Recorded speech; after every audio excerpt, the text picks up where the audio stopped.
Hello everyone, welcome back to my channel only sociology. আজকের আমাদের আলোচনা বিদ্যাসাগর ইউনিভার্সিটি সোশিওলজি অনার্স যারা থার্ড সেমিস্টার রয়েছে তাদের সাজেশন আমরা আলোচনা করতে চলেছি। আচ্ছা, আজকের ভিডিওটা শুরু করার আগে দুটি ইনফরমেশন তোমাদের দিই। নাম্বার ওয়ান হচ্ছে ফোর্থ সেমের টিউশন ব্যাচ শুরু হবে তোমাদের এক্সামের পর থেকেই। তোমরা ফোর্থ সেমের যারা টিউশন নিতে চাও তারা এখন থেকে নাম এনলিস্ট চলছে, নামটা এনলিস্ট করিয়ে রেখো হোয়াটসঅ্যাপ নম্বরে নিচে দেওয়া। আরেকটা বিষয় যেটা, যারা তোমরা পরবর্তী ভিডিও অর্থাৎ CC7, আজকের ভিডিওতে তো আমরা দুটি পার্ট আলোচনা করছি, CC7-এর ভিডিও আগামীকাল আপলোড হতে চলেছে। সেটা অনলি মেম্বার ভিডিও হিসেবেই থাকবে, যেটা ক্যালকাটা ইউনিভার্সিটিরও CC7টা আমরা অনলি মেম্বার হিসেবে যারা মেম্বার নিয়েছে তাদের ফেসিলিটিসটা দিয়েছি। তো সেক্ষেত্রে যারা মেম্বারশিপ এখনও নাওনি, চ্যানেলকে সাপোর্ট করতে চাও, চ্যানেলের পাশে থাকতে চাও, তারা 29 টাকা মান্থলি মেম্বারশিপ। তো তোমরা প্রথম মাসের মেম্বারশিপ নিয়ে CC7-এর ভিডিওটা দেখতে পারবে এবং একই সঙ্গে আমাদের ইনফ্রাস্ট্রাকচার ডেভেলপমেন্ট বা চ্যানেলের পাশে আর্থিকভাবে তোমরা চ্যানেলের পাশে দাঁড়াবে। আর যারা অলরেডি মেম্বার হয়েছে তাদেরকে অসংখ্য ধন্যবাদ মেম্বারশিপ নেওয়ার জন্য, আর যারা এখনও নাওনি তাদেরকে আগাম ধন্যবাদ, মেম্বারশিপটা নিয়ে নিও। ওকে, চলো শুরু করছি আজকের ভিডিও। আচ্ছা, সোশিওলজি বিভৎস একটা বানান লিখেছি খুব জলদিতে, ঠিক আছে? তো এটার মিস্টেক আছে টাইপিং, তো এই মিস্টেকটা তোমরা করো না। যাই হোক, সোশিওলজি অনার্স থার্ড সেমিস্টার 2024-এর সাজেশন, সোশিওলজি অফ রিলিজন। দেখো, CC6-এর পার্টটা বলি। আচ্ছা সরি, এটা CC5 হবে। হ্যাঁ, CC5 পলিটিক্যাল সোশিওলজি। তো আমরা প্রথমে পলিটিক্যাল সোশিওলজি দিয়েই শুরু করছি। তো দেখো, প্রথমেই তোমাদের 10 মার্কের কিছু কোশ্চেন বলে দিই, যেটা পলিটিক্যাল। আচ্ছা, আবারও বলছি, এটা কিন্তু CC5। হ্যাঁ, আমরা CC6 তার পরের পার্টটাই দেখব, আর CC7 নেক্সট ভিডিওতে।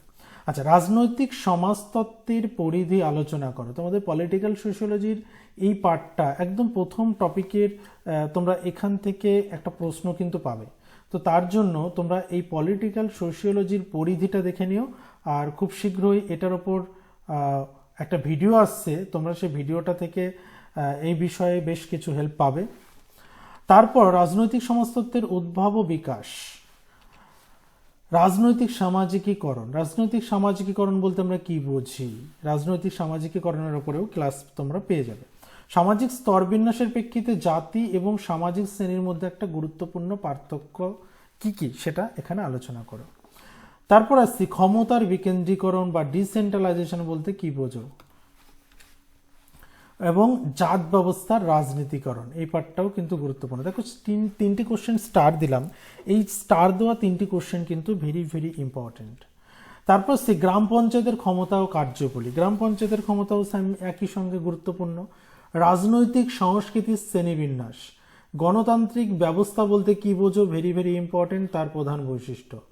Civil society, very very important. দেখো, অনেক সময় এখান থেকে ঘুরিয়ে প্রশ্ন দেয়, তোমরা সেগুলোও কিন্তু একই সঙ্গে, সিভিল সোসাইটি যখনই আসবে তোমরা সিভিল সোসাইটি থেকে যাই প্রশ্ন আসুক তার সঙ্গে লিঙ্ক করে লিখতে পারবে। তারপর চলে আসছি আমরা ছোট প্রশ্ন, অর্থাৎ 5 নম্বর মাঝারি প্রশ্নে। এই মাঝারি প্রশ্নের মধ্যে টিকা, ক্ষমতা, কর্তৃত্ব খুব গুরুত্বপূর্ণ। ক্ষমতা, কর্তৃত্ব, সিটিজেনশিপ বলতে আমরা কি বুঝি, এই চারটি পার্ট। দেখো, প্রবর শ্রেণী, পাওয়ার অফ এলিট, এগুলো প্রত্যেকটাই কিন্তু আমরা ভীষণ গুরুত্বপূর্ণ এবং তোমরা টিকার মতো করেই তৈরি করবে এগুলো। ওকে, আরেকটা তোমরা দেখে রেখো পাশাপাশি রুলিং ক্লাস, রুলিং ক্লাসটাও কিন্তু তোমরা টিকা পেতে পারো।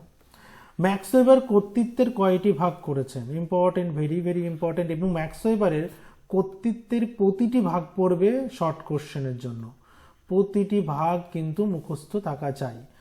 এলিট বলতে আমরা কাদের বুঝি, নাগরিকত্ব কি, কর্তৃত্ব কি, ক্ষমতা কি, এগুলো প্রত্যেকটাই কিন্তু তোমরা 2 মার্কের জন্য প্রস্তুতি নিয়ে রাখতে পারো। তারপর হচ্ছে সিভিল সোসাইটি বলতে কি বোঝা যায়, সিভিল সোসাইটি এর আগেও আমরা আলোচনা করলাম। চলো, তারপর হচ্ছে ক্ষমতার কর্তৃত্ব, ক্ষমতা বলতে কি বোঝায়, কর্তৃত্ব বলতে কি বোঝায়, আলাদাভাবে তোমরা টিকা পেতে পারো। আর এই দুটোর মধ্যে সম্পর্ক কি, দেখো আমরা যখনই ক্ষমতার কর্তৃত্ব আলোচনা করি তোমরা এই বিষয়েও ক্লাস পেয়ে যাবে। ম্যাক্স ওয়েবারের কর্তৃত্ব এবং ক্ষমতা নিয়ে যখন আমি আলোচনা করেছি, এটা আলোচনা করে দিয়েছিলাম যে পাওয়ার, এই পাওয়ারের সঙ্গে অথরিটির ভীষণ রিলেশন। কেমন রিলেশন? পাওয়ার, পাওয়ার থেকেই তো অথরিটি আসে। এই পাওয়ার কখন অথরিটি হয়? যখন পাওয়ার ভ্যালিড হয় বা বৈধ হয়।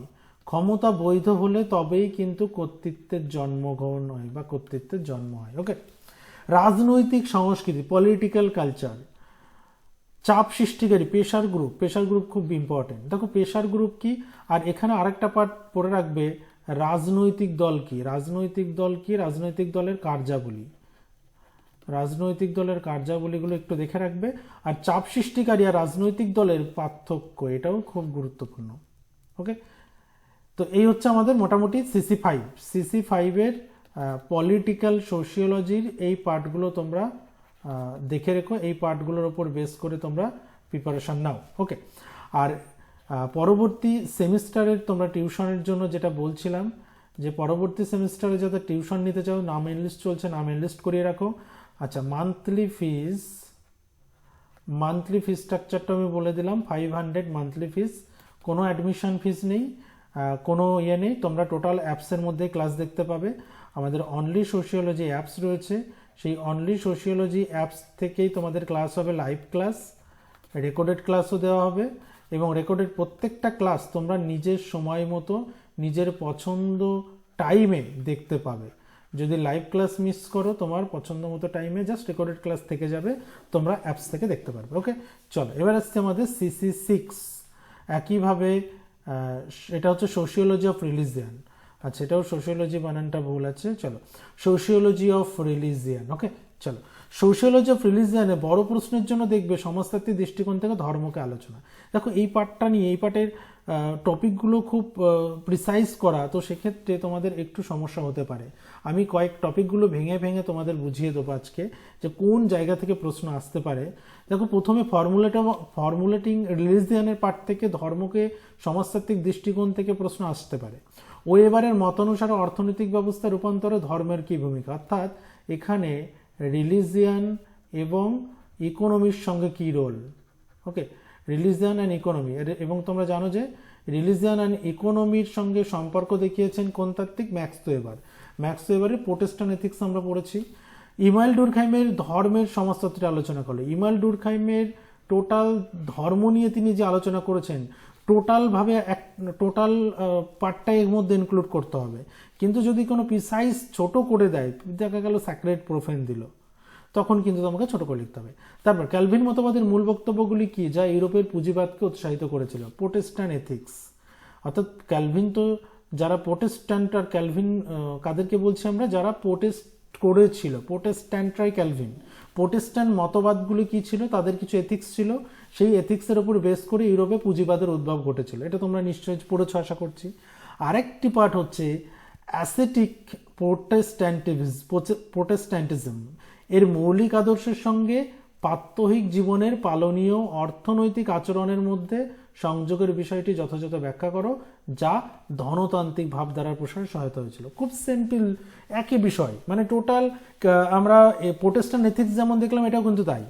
প্রোটেস্ট্যান্ট এথিক্সে তার বক্তব্যগুলি ইউরোপের পুঁজিবাদকে কীভাবে উৎসাহিত করলো, আর এখানে এই অ্যাসেটিক প্রোটেস্ট্যান্টিজমে কী হচ্ছে, তার কিছু আদর্শ রয়েছে, সেই আদর্শ প্রতিদিনের জীবনে পালন করতে করতে যে অর্থনৈতিক আচরণের সঙ্গে প্রতিদিনের জীবনে যে পালন করছে, সেই পালনের সঙ্গে অর্থনৈতিক আচরণের সংযোগটা কি, সেটা কি ধনতান্ত্রিক ভাবধারার প্রসারে সহায়তা করেছিল? বুঝতে পারলে? এবং আরেকটা পার্ট বলি, যে কেলভিন আর অ্যাসেটিক প্রোটেস্ট্যান্টিজম, এই দুটোকে সেম? Not same. কেমন? একটু আলাদা। Ascetic Protestantism is one aspect of Protestant ethics. Protestant এথিক্সের একটা পার্ট। তাহলে ক্যালভিন হচ্ছে ব্রড পার্সপেক্টিভে দেখবার, এটা হচ্ছে খুব ছোট, মানে ক্যালভিনের একটা ভাগ, ওকে, বা প্রোটেস্ট্যান্ট এথিক্সের একটা ভাগ। কার্ল মার্কসের মতানুসারে রাজনৈতিক মুক্তির সীমাবদ্ধতা, বা এখানে কার্ল মার্কসের ধর্ম, কার্ল মার্কস ধর্ম নিয়ে কি বলেছেন সেই পার্টটা এখানে দেখতে হবে। ওকে, কার্ল মার্কসের ধর্ম মূলত তিনজন তাত্ত্বিককে তোমাদের এখানে পড়তে হবে। ইমানুয়েল ডুরখাইম দেখবে, ম্যাক্স ওয়েবার দেখতে হবে প্রোটেস্ট্যান্ট, আরেকটা দেখতে হবে কার্ল মার্কস। ওকে, এই তিনটে থেকে কিন্তু প্রশ্ন আসবে। আরেকজন তাত্ত্বিককেও দেখতে হবে, ম্যালিনস্কির অনুসরণে আদিবাসী সমাজের অভিষেক বা প্রারম্ভ সংক্রান্ত অনুষ্ঠান, এটা একটা রিচুয়ালস। ওকে, তারপর চলে এসে আমরা 5 নম্বরের জন্য তোমরা কি দেখবে, রিলিজিয়াস সলিটিউডের উপর সংক্ষিপ্ত টিকা। দেহ, কারণ আমরা একদম টেকনিক অফ রিলিজনে দেখবে যে টেকনিক অফ রিলিজনে বডি আছে, তো একদম আমাদের টেকনিক অফ রিলিজনের একদম লাস্ট পার্টেই দেখবে বডি আছে। তো সেই বডি কি, বডির ধারণা কি, ধর্ম এবং কিংবদন্তি, ধর্ম কি রিলিজিয়ান, কিংবদন্তি যেটা মিথ, এদের মধ্যে সম্পর্ক কি, তার উপর সংক্ষিপ্ত একটা টিকা। ধর্মের যৌক্তিকতা, র্যাশনালিটি, এটা শুধু র্যাশনালিটিও কিন্তু অনেক সময় টিকা আসতে পারে। ধর্মের ধারণা সম্পর্কে সংক্ষিপ্ত টিকা, ধর্মের ধারণা কি সেটারও সংক্ষিপ্ত টিকা আসতে পারে। ইমাইল ডুরখাইমের মতে ধর্মবিশ্বাসের সাধারণ বৈশিষ্ট্য। দেখো এইরকম যদি আসে তাহলে স্পেসিফিক লিখতে হবে, আর যদি এমনটা আসে ধর্মের সমাজতত্ত্বে ডুরখাইমের অবদান বা ডুরখাইমের ধর্ম সমাজতত্ত্ব সম্পর্কে লেখো, তখন কিন্তু সমস্ত পাঠটাই থাকবে। টোটেম আলাদাভাবে দিতে পারে, ভেরি ভেরি ইম্পর্টেন্ট। ইমাইল ডুরখাইমের আরো দুটো কনসেপ্ট কি, পবিত্র এবং অপবিত্র, যেটাকে আমরা ইংলিশে কি বলি, স্যাক্রেড অ্যান্ড প্রোফেন। এই স্যাক্রেড অ্যান্ড প্রোফেন কি, এর উপর একটা টিকা। আচ্ছা টাকা নয়, হ্যাঁ টাকা লিখে দিয়েছি, যাই হোক। মিথ, এরপর আসছে মিথ, টিকা লেখার মধ্যে মিথ, রিচুয়ালস, র্যাশনালিটি। দেখো র্যাশনালিটি আমরা ওপরে পড়েছি, আবার মিথটাও কিন্তু আলাদাভাবে পড়েছি। তাহলে তোমরা শুধু মিথ, রিচুয়ালস, র্যাশনালিটি এই তিনটের মধ্যে থেকে টিকা পাচ্ছ 100% কনফার্ম। ওকে, চলো এবার আসতে কিছু শর্ট কোশ্চেন বলে দিই। ধর্মের সংজ্ঞা দাও, সাম্প্রদায়িকতা বৃদ্ধি করা এমন দুটো উপাদান, elementary forms of religious life কার লেখা, ধর্মীয় নীতিবোধ কি। আচ্ছা এখানে বইগুলো পড়ে নেবে, বিশেষ করে কোন কোন তাত্ত্বিকের বই, ধর্ম নিয়ে যে 3-4জনের তাত্ত্বিকের নাম পড়লাম তাদের ধর্ম নিয়ে যে বইগুলো রয়েছে, যেমন এটা ইমাইল ডুরখাইমের elementary form of religious life 1912-তে ইমাইল ডুরখাইম লিখেছেন। Okay, email ডুরখাইম। ওকে, তারপর ম্যাক্স ওয়েবারের যে বই, ম্যাক্স ওয়েবারের বইটা দেখবে, কার্ল মার্কসের বই, বুক থেকে কিন্তু প্রশ্ন কমন পাবে। ধর্মীয় নীতিবোধ কি, ধর্মীয় উপগোষ্ঠীর নাম কি, একটি জনজাতির ধর্মের নাম উল্লেখ করো, ধর্ম জনগণের আভিমুক্তিটি কার, কার্ল মার্কস। ওকে, কার্ল মার্কস। ধর্ম কি করে যৌনতার সঙ্গে আদান প্রদান করে তার একটা উদাহরণ, ধর্মের একটি কার্য, ধর্মান্ধতার কারণ, ধর্মের দুটি প্রকার উল্লেখ করে, যৌক্তিকতার সংজ্ঞা।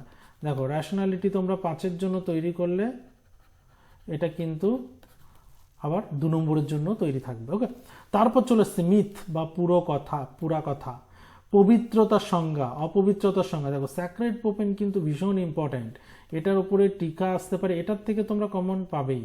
এটা থেকে যদি 2-এ কমন না পাও, দেখলে 5-এ চলে আসলো, তো 2 আর 5 হিসেবে আমি অল্টারনেটিভ রাখলাম। তারপর প্রোটেস্ট্যান্ট এথিক্স, এই বইটি কার লেখা, and the spirit of capitalism.